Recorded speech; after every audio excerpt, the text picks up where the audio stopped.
आज आपकी इंग्लिश की शुरुआत करेंगे बिल्कुल ज़ीरो से।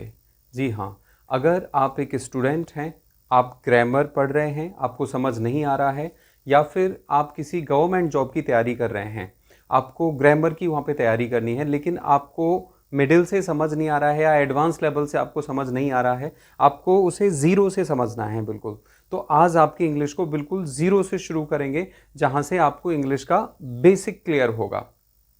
अगर आप भी ग्रामर अच्छा करना चाहते हैं या फिर अच्छी इंग्लिश बोलना चाहते हैं तो इन दोनों चीज़ों के लिए शुरुआत यहीं से होती है इंग्लिश की।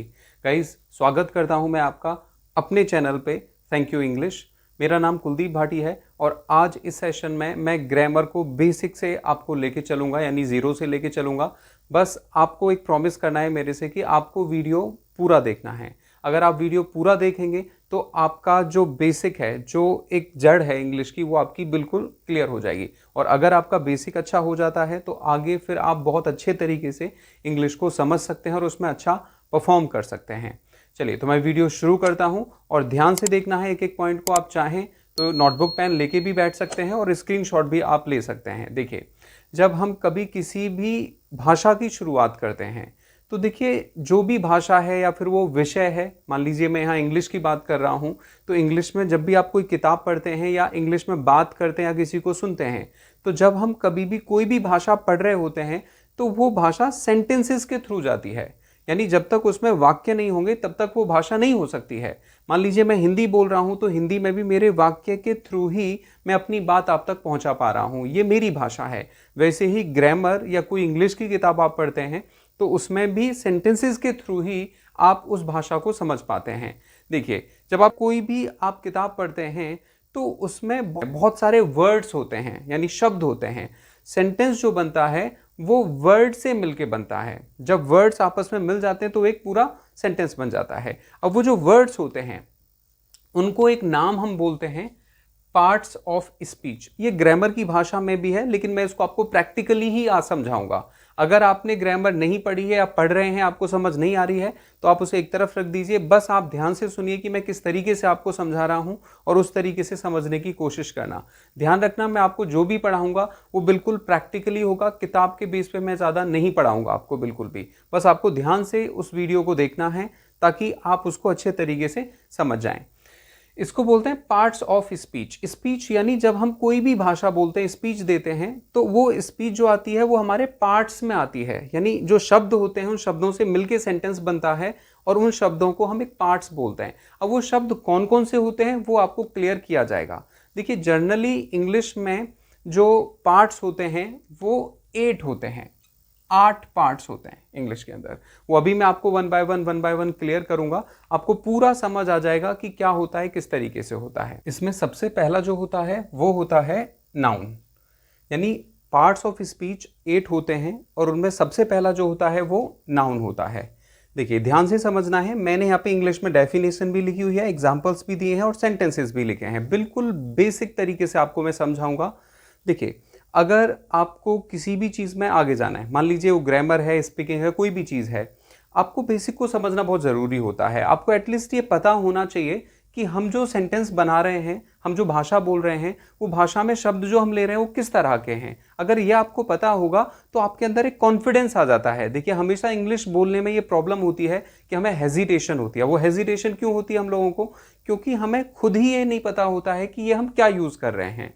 हमें डर लगता है कि ये सही है या ये गलत है। लेकिन अगर आपको अपने वर्ड्स पे या अपने सेंटेंस पे 100% यकीन होता है कि हाँ, मैं करेक्ट हूँ और मैंने सही बनाया है, मुझे पता है इसमें मैंने क्या यूज़ किया है, तो आप वहाँ पे बिल्कुल भी हेजिटेट नहीं होते हैं। तो विश्वास करिए, हेजिटेशन होने का रीज़न ही ये होता है कि हमें अभी पूरी तरह से उसके बारे में नॉलेज नहीं है। अगर नॉलेज आपको हो जाती है तो आपको कोई डर नहीं होगा, कोई हेजिटेशन नहीं होगी, आप बेहिचक उनको बोलते हुए चले जाएंगे। चलिए, तो मैं यहाँ पे शुरू कर रहा था कि सबसे पहला जो होता है वो होता है नाउन। अब नाउन की जरा डेफिनेशन देखिए। मैंने डेफिनेशन बिल्कुल भी किताबी नहीं ली है, प्रैक्टिकली डेफिनेशन मैंने ली है, आप उसे आराम से समझिएगा। It is used to describe, यानी जो नाउन होता है, it is used to describe a place. यह यूज किया जाता है टू डिस्क्राइब, बताने के लिए, अ प्लेस एक जगह, थिंग एक वस्तु, एंड पर्सन और एक पर्सन मनुष्य जो होता है, इंसान। यानी नाउन का जो मतलब होता है वो सीधा सीधा बस एक चीज को डिफाइन करता है, यहां पे समझ लीजिएगा, और वो है नेम। नाउन का दूसरा जो शब्द है वो नेम है। यानी अगर आप किसी भी सेंटेंस में कोई भी नाम देखते हैं, अब वो नाम चाहे किसी जगह का हो, किसी वस्तु का हो, या किसी पर्सन का हो, इसके अलावा भी हो सकता है, किसी जानवर का भी नाम हो सकता है, किसी और चीज का भी नाम हो सकता है, सिर्फ नेम होना चाहिए। वो जो नेम होता है उसको हम बोलते हैं नाउन इंग्लिश में। तो नाउन ध्यान रखिएगा, जब भी आप इंग्लिश के कोई भी सेंटेंस देखते हैं और उसमें कोई भी नाम आपको नजर आता है तो वो सीधा नाउन होता है। अब देखिए मैंने एग्जाम्पल्स भी दिए हैं। एग्जाम्पल के लिए स्कूल, स्कूल एक जगह का नाम है, ऑफिस एक जगह का नाम है, क्लासरूम एक जगह का नाम है। इसी तरह से चेयर एक वस्तु का नाम है, कार भी एक वस्तु है, मोबाइल फोन भी एक वस्तु है। इसके अलावा कोई नाम भी हो सकता है। नाम देखिए मैंने पर्सन के यहाँ सेंटेंस में ले लिया, सुमित ले लिया है, अंजलि ले लिया है, ये पर्सन के नेम है। यानी जो भी नेम आप लोगे, ये मैंने जगह नहीं है इतनी, बाकी आप जब पढ़ेंगे तो आपको पता चल जाएगा कि इसको किस तरीके से यूज करना होता है। अब देखिए मैंने यहाँ पे सेंटेंसेस लिए हैं, ध्यान दीजिएगा। सुमित इज इन क्लासरूम, इसका मतलब सुमित जो है वो क्लासरूम में है। इज है इन यानी अंदर, और क्लासरूम यानी क्लासरूम एक जगह का नाम है। सुमित क्लासरूम में है। इस सेंटेंस में दो जगह नेम आया है। पहली जगह जो आया है वो सुमित यानी पर्सन का नाम, और दूसरी जो है वो जगह का नाम क्लासरूम। इस सेंटेंस में दो जगह नाउन का यूज हुआ है। दूसरा सेंटेंस देखिए, Anjali is sitting on the table. Anjali जो है वो टेबल पर बैठी हुई है। अंजलि इज सिटिंग बैठी हुई है, ऑन द टेबल टेबल पर। इस सेंटेंस के अंदर भी दो जगह नाउन आया है। पहली जगह अंजलि पर्सन का नाम, और दूसरा थिंग यानी वस्तु का नाम टेबल। ये दो जगह इसमें यूज किया गया है। देखिए अभी मैं आपको बिल्कुल बेसिक बता रहा हूं, हालांकि नाउन ये मैंने आपको प्रॉपर समझा दिया है, लेकिन नाउन कितने तरह के होते हैं वो आगे मैं अलग अलग वीडियोस बनाऊंगा, आपको समझ आ जाएगा। आज मैं सिर्फ और सिर्फ आपको बेसिक चीजें समझा रहा हूं इसके बारे में, तो आप ये समझ लीजिएगा। आपको उम्मीद है कि ये नाउन समझ आ गया है। तो ध्यान रखिए, जो भी नाम आप बोलते हैं, चाहे वो कोई भी नाम क्यों ना हो, वो सीधा आपका नाउन में जाता है। ये है नंबर 1। अब चलते हैं नंबर 2 की तरफ। चलिए, दूसरा होता है प्रोनाउन, इसे बोलते हैं प्रोनाउन। अब प्रोनाउन में जरा ध्यान दीजिएगा कि नाउन देखो यहां पे भी आ रहा है, बस इसमें प्रो वर्ड लग गया है। प्रोनाउन यानी नाउन का ही थोड़ा प्रो है। और प्रो कैसे है जरा समझिए। यहां पे देखिए, इनका जो शुद्ध हिंदी है सर्वनाम, शुद्ध हिंदी कुछ ऐसी होती हैं जो हमें शायद समझ नहीं आती हैं, तो आप अपने तरीके से इसको समझ लीजिएगा। तो प्रोनाउन जो मैं आपको बता रहा था, प्रोनाउन क्या होता है, देखो, it is used in place of noun. Simple है बिल्कुल। इट इज यूज्ड, यह यूज किया जाता है in place of noun, noun की जगह पर। यानी जो अभी मैंने आपको नाउन समझाया था, उस नाउन की जगह पर ही ये यूज किया जाता है। लेकिन कैसे यूज किया जाता है, ये प्रो वर्ड है, ये नाउन नहीं, नाउन का प्रो। अब देखिए, आप सेलफोन यूज करते हैं, आजकल कितनी सारी टेक्नोलॉजी आ रही है, आपने देखा होगा जब कोई नई टेक्नोलॉजी आती है प्रो के नाम से आ जाता है कि प्रो आया है। तो प्रो मतलब उसमें कुछ ना कुछ ऐड कर दिया गया है। तो सेम उसी तरीके से ये भी है यहाँ पे कि प्रोनाउन के एग्जांपल्स क्या है, जैसे आई, मैं, यू, तुम, ही, वह लड़के के लिए आ रहा है, शी लड़की के लिए आ रहा है, दे, वे, इट, यह, हिम, हर। अब जरा समझिए इसको एक बार ध्यान से। आई, यू, ही, शी, दे क्यों प्रोनाउन है? क्योंकि नाउन में मैंने समझाया था नाम।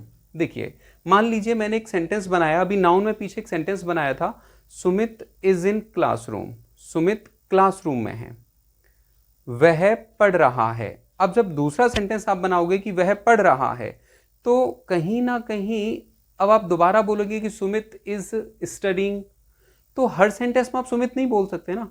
आप वहां सुमित की जगह क्या बोल देंगे, ही, वह। यानी Sumit is in classroom, he is studying. तो यहां क्या है कि नाम, जो नाउन होता है, जब आप उसे बार बार यूज करते हैं सेंटेंस में, तो आप उसी नाम से उसे यूज नहीं करेंगे। वो बड़ा बोरिंग लगता है, बड़ा ऐसा लगता है कि ये क्या बार बार एक ही वर्ड यूज कर रहे हो। तो फिर वहां पे क्या करते हैं, हम प्रोनाउन ले आते हैं। अगर लड़की की बात कर रहे हैं तो ही आप बोल देंगे, लड़की है तो शी। नाउन में अभी पीछे मैंने आपको बताया था, तो वहां पे था कि Anjali is sitting on the table. अब उसमें था कि अंजलि, अब वो नाम नाउन हो गया। लेकिन जब आप दोबारा बोलेंगे कि Anjali is sitting on the table, वह वेट कर रही है, तो वहां अंजलि दोबारा नहीं बोल सकते आप, she is waiting for her friend. यानी वह अपने फ्रेंड का वेट कर रही है, she is waiting for her friend. तो वहां पे शी जो है वो नाउन की जगह ही आ रहा है, अंजलि की जगह ही वो यूज किया जा रहा है।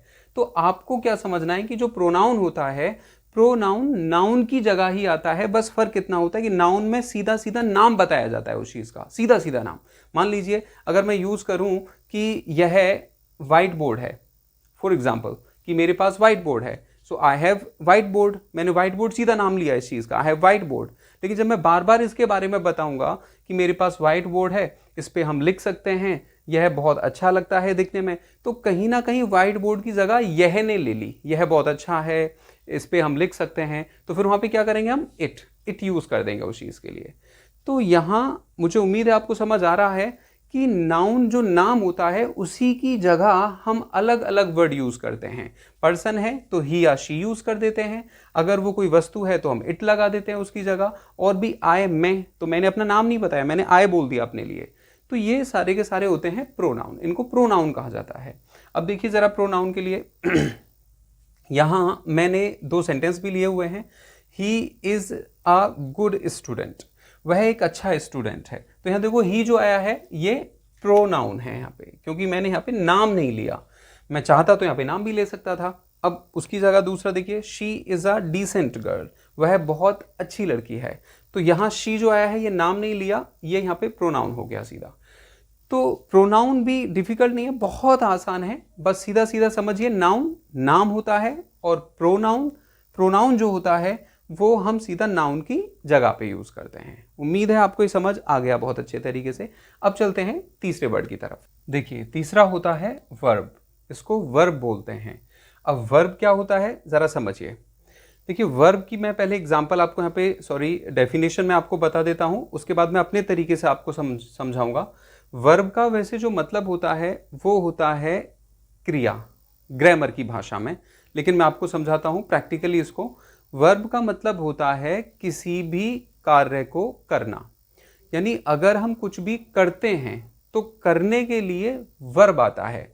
अब करना क्या है, देखिए करना कि आप लाइफ में कुछ ना कुछ हमेशा करते रहते हैं, कुछ ना कुछ हमेशा करते रहते हैं। जैसे फिलहाल अगर आप मुझे देख रहे हो तो आप देखने का काम कर रहे हो, मैं बोल रहा हूं तो मैं बोलने का काम कर रहा हूं। आप इस दुनिया में किसी भी चीज को देखिए, हर चीज कुछ ना कुछ कर रही है, स्पेशली जो बीइंग्स हैं, मतलब जो जीव हैं, कुछ ना कुछ हर एक कोई कर रहा है। अब वो जो भी कर रहा है, चाहे वो अच्छा कर रहा है चाहे वो बुरा कर रहा है, छोटा है या बड़ा है, वो करना जो होता है उसको हम वर्ब कहते हैं। अब जरा देखिए, it is used to describe, ये डिस्क्राइब करने के लिए आता है, यानी यूज किया जाता है क्या डिस्क्राइब करने के लिए, एन एक्शन। एक्शन का यही मतलब हो गया, एक्शन का मतलब कुछ भी करना। जब आप कभी एक्शन करते हो किसी चीज पे तो आप कुछ ना कुछ करते हो। अब वो एक्शन कुछ भी करिए आप, एक्शन आप किसी को पीटिए, एक्शन आप गाना गाइए, एक्शन आप बात करिए, एक्शन देखिए, एक्शन नॉर्मली आप मूवीज देखते हैं तो उसमें फिल्म की शूटिंग होती है, तो जब कोई सीन होता है तो वहां भी एक्शन बोला जाता है, तभी वो अपना काम करते हैं। तो एक्शन का जो मतलब होता है वो करने के लिए है। So it is used to describe an action और स्टेट ऑफ बीइंग, यानी वहां जो स्टेट है ऑफ बीइंग, काम को होने की जो स्थिति है, उसको वर्ब कहा जाता है। एग्जाम्पल के लिए लर्न, लर्न सीखना, हम सभी सीख रहे हैं, तो हम सीख रहे हैं तो हम कुछ ना कुछ कर रहे हैं, तो जो करना होता है उसको वर्ब कहा जाता है। अब जैसे सीखना हो गया, प्ले खेलना, मान लो हम खेलते हैं, हम खेलेंगे, हम खेल रहे हैं, हम खेल सकते हैं, तो इन सारे वाक्यों में जो आ रहा है वो सिर्फ खेलने, काम जो है वो खेलने का आ रहा है। अगर कुछ करना है तो वो खेलना है सीधा उस चीज के बारे में। तो एक खेलना यहाँ पे प्ले हो गया। आगे है ईट, ईट खाना होता है, जब हम कोई भी चीज खाते हैं तो वो भी हम एक काम करते हैं, तो ईट भी खाना हो गया उस चीज को, तो ये खाना ईट हो गया। आगे स्लीप, स्लीप सोना होता है, आपको भी पता है, तो सोना एक काम है। इसके अलावा जितने भी हैं गाइज, उठना, बैठना, मारना, पीटना, बात करना, समझाना, समझना, ये सब काम है। हमारी पूरी लाइफ सिर्फ और सिर्फ वर्ब में निकलती है, यानी एक्शन करने में निकलती है। फिलहाल अगर आप अपने आप को देखो तो आप बहुत सारे काम कर रहे हो, तो ये जितने भी काम आप कर रहे हो ये सारे के सारे वर्ब, इसको एक्शन भी आप बोल सकते हैं, ये सारे वर्ब होते हैं। तो एग्जाम्पल मैंने आपको दे दिया। सेंटेंस देखिए, आई एम टीचिंग, मैं पढ़ा रहा हूं इंग्लिश, यानी इंग्लिश, मैं इंग्लिश पढ़ा रहा हूं, तो इसमें वर्ब क्या है, करना क्या है इसमें, वो है पढ़ाना, यानी टीच, ये इसमें वर्ब हो गया, एक्शन हो गया। दूसरा है यू आर वॉचिंग मी, तुम मुझे देख रहे हो, तो तुम क्या कर रहे हो, देख रहे हो। तो इसमें ये क्या हो गया, वॉच, यानी देखना जो होता है। वॉच का मतलब वैसे ध्यान से देखना होता है, कंफ्यूज मत होइएगा। देखना सी भी होता है, लेकिन सी का मतलब गौर से देखना नहीं होता। सी का मतलब सिर्फ एक सेकंड के लिए देखा, निगाह हटा लिया आपने, वो सी करना होता है। बट वॉच का मतलब होता है अगर आप किसी चीज़ को बहुत ध्यान से देख रहे हो, लगातार उस चीज़ को देख रहे हो, तो आप उसे वॉच करते हो। मूवीज़ देखते हो, वॉच करते हो आप मुझे देख रहे हो, बहुत ध्यान से देख रहे हो, तो ये वॉच आप कर रहे हो। तो ये वॉच करना ध्यान से देखने के लिए आता है। तो ये इसमें वर्ब हो गया, यानी ये एक्शन हो गया। तो वर्ब समझ आ गया होगा कि कुछ भी करना लाइफ में। अब वो करना चाहे किसी भी समय में हो, आपका अभी कर रहे हो, आगे करोगे, या आपने पहले किया था, वो समय अलग अलग होते हैं, लेकिन कुछ ना कुछ करना ज़रूर होता है। तो इसको हम बोलते हैं वर्ब यहाँ पे। ये था तीसरा। चलिए अब बढ़ते हैं चौथे की तरफ। चौथा है एडजेक्टिव। एडजेक्टिव क्या होता है समझिए ज़रा। It is used to describe the quality of object and person, यानी यह यूज़ किया जाता है डिस्क्राइब करने के लिए द क्वालिटी ऑफ ऑब्जेक्ट, मतलब किसी भी चीज़ की क्वालिटी बताने के लिए। क्वालिटी आप सभी जानते हैं। देखिए हमारे पास जितनी भी चीज़ें हैं, चाहे वो हमारे पास मोबाइल फ़ोन है, चाहे हमारे पास बाइक है, या हमारे पास कोई वस्तु भी है, कोई पर्सन है, फादर है, मदर है, इस ज़िंदगी में जितनी भी चीज़ें होती हैं, हर चीज़ की कोई ना कोई क्वालिटी होती है, ये आपको भी पता है। अब क्वालिटी का मतलब क्या है, क्वालिटी एक विशेषता, एक विशेष चीज़ होती है। अब वो क्या है, मान लीजिए कोई चीज़ नई है तो कोई चीज़ पुरानी है, इन दोनों चीज़ों की अपनी अपनी एक क्वालिटी होती है। क्वालिटी, कोई चीज़ अच्छी है, कोई चीज़ बेकार है। कोई भी पर्सन है, वो कोई ईमानदार है, कोई बेईमान है, कोई जगह छोटी है, कोई जगह बड़ी है, ये सारी क्या है, ये क्वालिटी होती हैं। जितनी भी क्वालिटी हैं, चाहे वो पर्सन की हो, वस्तु की हो, चाहे फिर वो जगह की हो, किसी भी चीज़ की अगर कोई क्वालिटी आप बताते हैं, ध्यान रखिएगा, क्वालिटी अच्छी भी होती है, बुरी भी होती है, दोनों ही अपनी क्वालिटी होती हैं। आप एक दुकान पे कुछ भी खरीदने जाते हैं, तो वहाँ पे जो चीज़ आपको पसंद आती है, उस चीज़ को कोई ना कोई रिजेक्ट करके गया है। जब तक वो चीज़ रिजेक्ट नहीं होगी, आपको नहीं मिल सकती है। और जिस चीज़ को वो लेके गया, शायद वो किसी और ने रिजेक्ट किया होगा। ये अपनी अपनी क्वालिटी होती है। आपको क्या अच्छा लग रहा है, उसको क्या अच्छा लग रहा है, तो हर चीज़ की अपनी अपनी क्वालिटी होती है। अब देखिए कैसे, ध्यान रखिएगा, एडजेक्टिव, अगर किसी भी सेंटेंस में आपको कोई ऐसा लगे कि ये इस चीज़ की क्वालिटी बता रहा है, तो वो एडजेक्टिव कहा जाता है इंग्लिश की भाषा में। अब वो क्या है, एग्जाम्पल के लिए देखिए, जैसे न्यू, कोई चीज़ नई है, न्यू। मैं आपसे बोलूँ that this is new bike, ये नई बाइक है, आप नई खरीद के लाए, दिस इज़ न्यू बाइक। तो न्यू जो है वो क्वालिटी हो गई उस चीज़ की। ऑनेस्ट, ऑनेस्ट जो होता है ईमानदार होता है, कोई भी पर्सन है, my friend is honest person, वो ऑनेस्ट है, तो ऑनेस्ट वहाँ यूज़ हो गया। आगे है केयरफुल। केयरफुल, कोई भी इंसान बहुत ज़्यादा सतर्क है, बहुत केयरफुल है, तो ये भी उसकी एक क्वालिटी है कि ही इज़ केयरफुल पर्सन, वो बहुत एक केयरफुल पर्सन है। इसके बाद आगे लेज़ी, लेज़ी आलसी होता है, ये पर्सन की क्वालिटी है। आपकी फैमिली में आप कोई देखते हैं, कोई ना कोई पर्सन आलसी होता है, तो हम बोलते हैं ना, सर ही इज़ लेज़ी, वो लेज़ी है बहुत ज़्यादा, तो ये उसकी क्वालिटी हो गई। आगे क्लियर, कोई चीज़ आपको बिल्कुल एकदम क्लियर दिख रही है। मान लीजिए आप बाहर जाते हैं, आपने देखा कि मौसम जो है वो एकदम अच्छा है, तो क्वालिटी है। और जो विज़न है वो एकदम क्लियर है, एकदम साफ दिख रहा है सब कुछ वहाँ पे, तो क्लियर भी एक क्वालिटी हो गई। आगे सेंटेंसेस भी हैं। Your father is a mature person, your father is a mature person, आपके जो फादर हैं, मेच्योर का मतलब होता है समझदार, जो परिपक्व होते हैं, समझदार होते हैं, उनको हम मेच्योर कहते हैं। तो आपके फादर जो हैं वो एक मेच्योर पर्सन है, तो यहाँ मेच्योर जो है ये एक क्वालिटी हो गई, ये यानी क्वालिटी का मतलब एडजेक्टिव। तो ध्यान रखिएगा, एडजेक्टिव का अगर दूसरा मैं वर्ड यूज करूं तो वो क्या है, क्वालिटी। ये ध्यान रखिएगा, बस क्वालिटी याद रखिए, क्वालिटी किसी भी चीज़ की जो होती है वो एडजेक्टिव कहा जाता है, सीधा सीधा। तो यहाँ पे जो है वो मेच्योर है, वो क्वालिटी यानी एडजेक्टिव है। इसके बाद दूसरा जो है, this is an old bike, ये भी देखिए ज़रा, this is an old bike, ये पुरानी बाइक है, तो इसमें एडजेक्टिव क्या है, क्वालिटी क्या है, वो है ओल्ड, ये ओल्ड है, it is an old bike, तो ये क्वालिटी में आ गया यहाँ पे। तो क्वालिटी जो होता है वो एडजेक्टिव होता है। उम्मीद है आपको समझ आ गया है। अब चलते हैं फिफ्थ यानी एडवर्ब। अब ज़रा एडवर्ब को ज़रा देखिएगा आप लोग, यहाँ पे, यहाँ वर्ब उससे पहले एड लगा हुआ है, यानी वर्ब मैंने अभी आपको पहले समझाया, वर्ब यानी करना, कुछ भी करना जो होता है वो वर्ब होता है। एड वर्ब, ये कह रहा है कि आपको वर्ब में ऐड करना है कुछ ना कुछ, जो करना होता है ना उसी में कुछ ना कुछ ऐड करना होता है, वो ऐड वर्ब हो जाता है। देखिए चीज़ें बहुत आसान है, बस फर्क होता है आपका नज़रिया, आप किस नज़रिए से उस चीज़ को देख रहे हैं या आपको समझाया किस नज़रिए से जा रहा है, ये सबसे बड़ा फर्क पड़ता है। तो चीज़ें ऑलरेडी आपको बता रही हैं। अब ऐड वर्ब मैंने यूज़ किया तो वर्ब में ऐड करना है। देखो डिस्क्राइब क्या कर रहा है, it is use to modify a verb, आ गया यहाँ पे, यानी यह यूज़ किया जाता है सिर्फ और सिर्फ एक वर्ब को मॉडिफाई करने के लिए। मॉडिफाई का मतलब आप सभी जानते हैं, मॉडिफाई उसमें कुछ ना कुछ जोड़ना ही होता है, आप उसमें कुछ चेंज कर रहे हैं, कुछ बदलाव कर रहे हैं। आप बाइक चलाते हैं, मोबाइल फ़ोन होता है, इनको भी मॉडिफाई कराते हैं, देखा होगा आपने। आप किसी कंपनी की बाइक चलाते हैं, आपने उसमें कुछ और ऐड करा दिया, कुछ और उसमें जुड़वा दिया, तो वो क्या मॉडिफाई कर दिया। वैसे ही वर्ब को भी मॉडिफाई किया जाता है। अब वो कैसे होता है अभी आगे आपको बताएंगे। वर्ब एंड एडजेक्टिव, एडजेक्टिव को भी मॉडिफाई किया जाता है। एडजेक्टिव अभी मैंने बताया था क्वालिटी, यानी कोई क्वालिटी है ना पर्सन की, तो उसको भी आप कुछ ना कुछ जोड़ के उसे मॉडिफाई कर सकते हैं।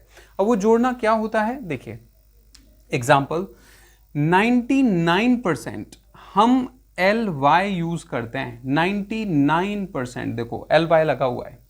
ब्लाइंड अंधा होता है, ब्लाइंडली एल वाई लग गया। क्विक जल्दी होता है किसी चीज को, क्विकली।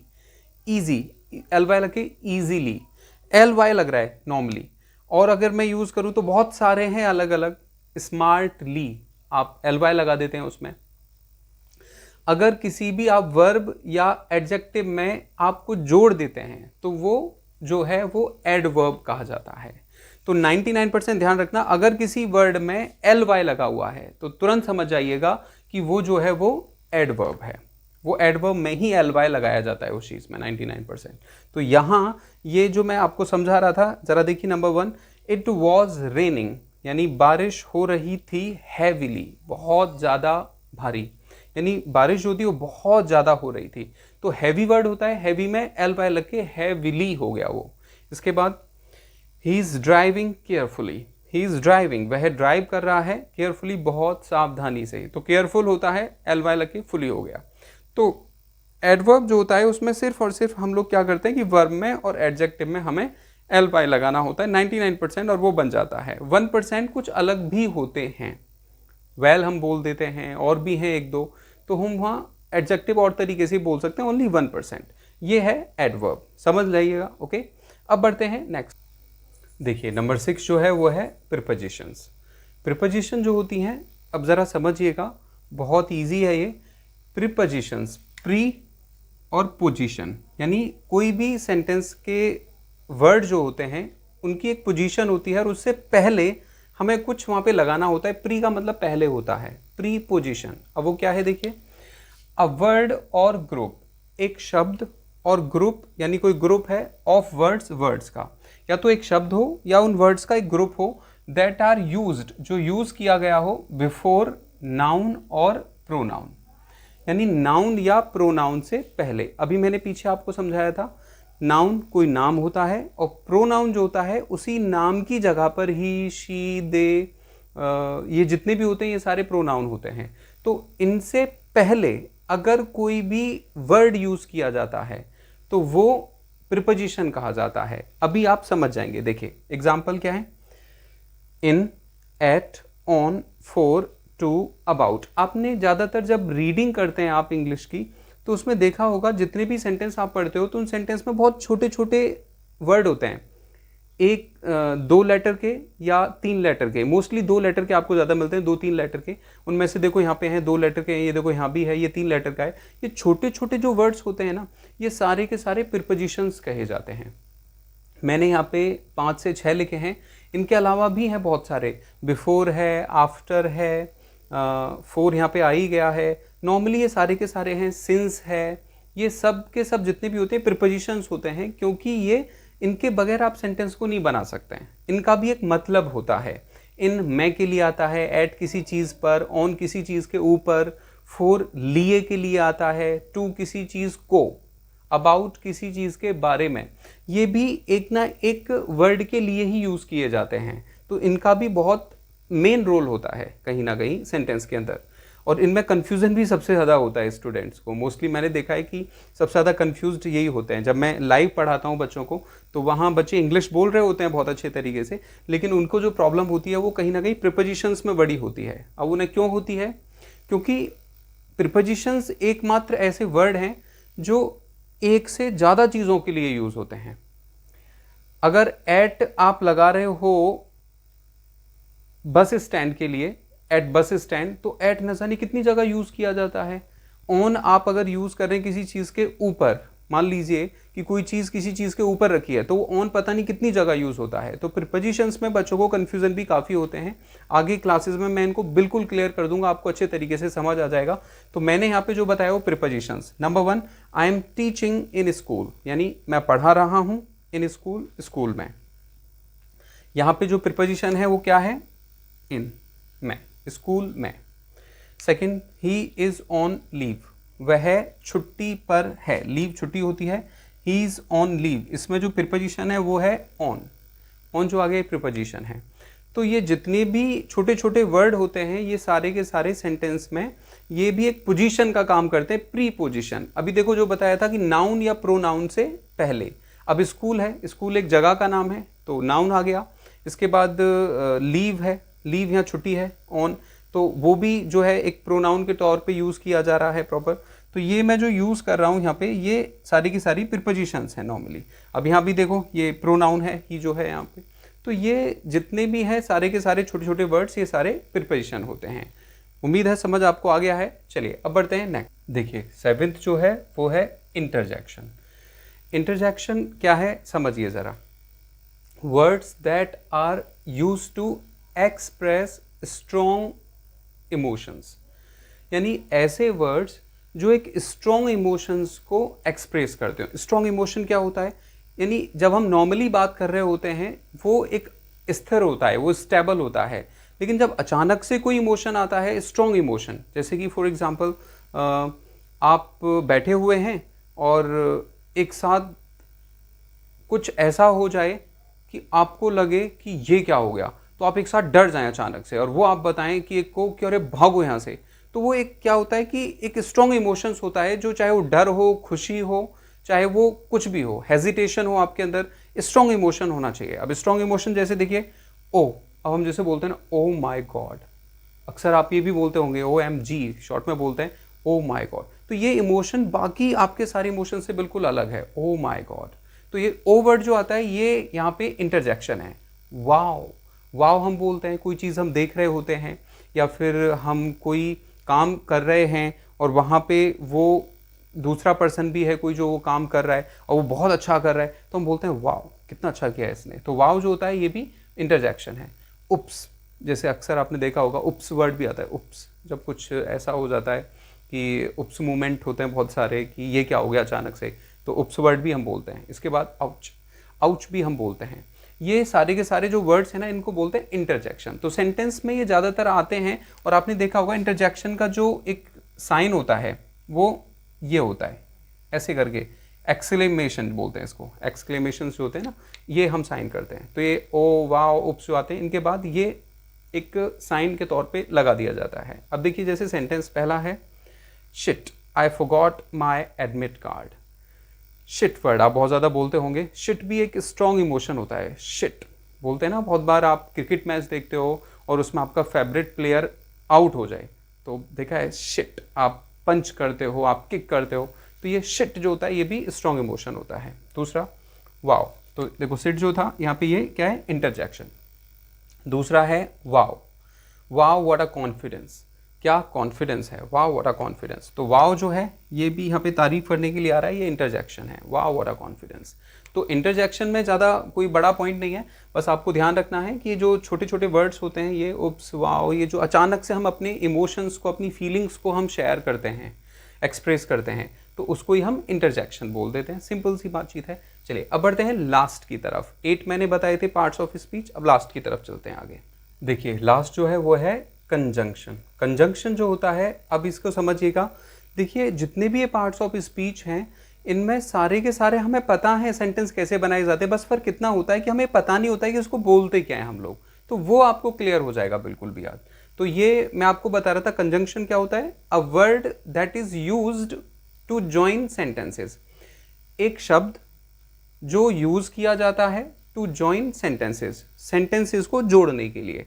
यानी जब आप सेंटेंस बनाते हैं तो सेंटेंस, एक सेंटेंस से आपकी कभी भी भाषा नहीं बोलती है, चाहे वो आप किताब पढ़िए, चाहे वो आप इंग्लिश बोलिए, आप एक सेंटेंस से कभी भी वो भाषा नहीं बोल सकते हैं। आपको एक से ज़्यादा सेंटेंस ही बनाने होते हैं, 2 सेंटेंस, 3 सेंटेंस, 4 सेंटेंस। मान लीजिए मैं आपको समझा रहा हूँ तो यहाँ पे भी मैं एक सेंटेंस के थ्रू आपको नहीं समझा सकता हूँ, मुझे उसमें जोड़ने पड़ेंगे सेंटेंसेस। जब वो जोड़ते हैं तो बहुत बड़ी एक बातचीत हो जाती है, तो उसमें बीच में कुछ वर्ड्स आते हैं जो सेंटेंस को जोड़ते हैं, उन्हीं को हम क्या बोलते हैं, कंजंक्शंस बोलते हैं। सो सेंटेंसेस और ग्रुप ऑफ वर्ड्स, यानी सेंटेंस को जोड़ने के लिए या कुछ वर्ड्स होते हैं ग्रुप में जिनको जोड़ने के लिए वो एक वर्ड आ जाता है। अब वो क्या है, एग्जाम्पल के लिए एंड। अब जैसे देखो एंड शब्द है, छोटा सा है और बहुत कॉमन है, एंड यानी और, ये 2 सेंटेंसों को जोड़ने के लिए आएगा। एग्जाम्पल के लिए, मैं पढ़ा रहा हूँ और वह बैठा है, मैं पढ़ा रहा हूँ, I am teaching, and he is sitting. तो ही इज सिटिंग बोलने से पहले मैंने एंड लगाया, और वह, तो ये एंड जो आया 2 सेंटेंसों को जोड़ने के लिए आया। बट, लेकिन, तो ये भी 2 सेंटेंस जोड़ने के लिए आता है। लेकिन आई एम स्टडिंग, मैं पढ़ रहा हूँ, but he is not studying, लेकिन वह नहीं पढ़ रहा है। तो ये 2 सेंटेंस जोड़ने के लिए बट का यूज हुआ। बिकॉज, क्योंकि, तो ये भी 2 सेंटेंस जोड़ने के लिए आता है बीच में। क्योंकि हम बोलते भी हैं मैं ऑफिस नहीं जाऊंगा क्योंकि मुझे बुखार है, तो क्योंकि शब्द आ गया ना बीच में, इसको हम बोलते हैं बिकॉज। आगे और शब्द भी ये जो होता है ये भी कंजंक्शन होता है। इफ, यदि जैसे हम बोलते हैं, तो ये भी सेंटेंस के बीच में आ जाता है। तुम जाओगे यदि मैं जाऊंगा, तो यदि जो शब्द आया ये बीच में आया 2 सेंटेंसों को जोड़ने के लिए। अदरवाइज यानी अन्यथा, या फिर हम बोल देते हैं वरना जो होता है उसको हम बोलते हैं अदरवाइज। तो ये भी सेंटेंस को जोड़ने के लिए आता है। तो कंजंक्शन जो होता है वो सीधा सीधा सेंटेंसेस को जोड़ने के लिए यूज किया जाता है। अब देखिए मैंने 2 सेंटेंस यहाँ पे बनाए हुए हैं।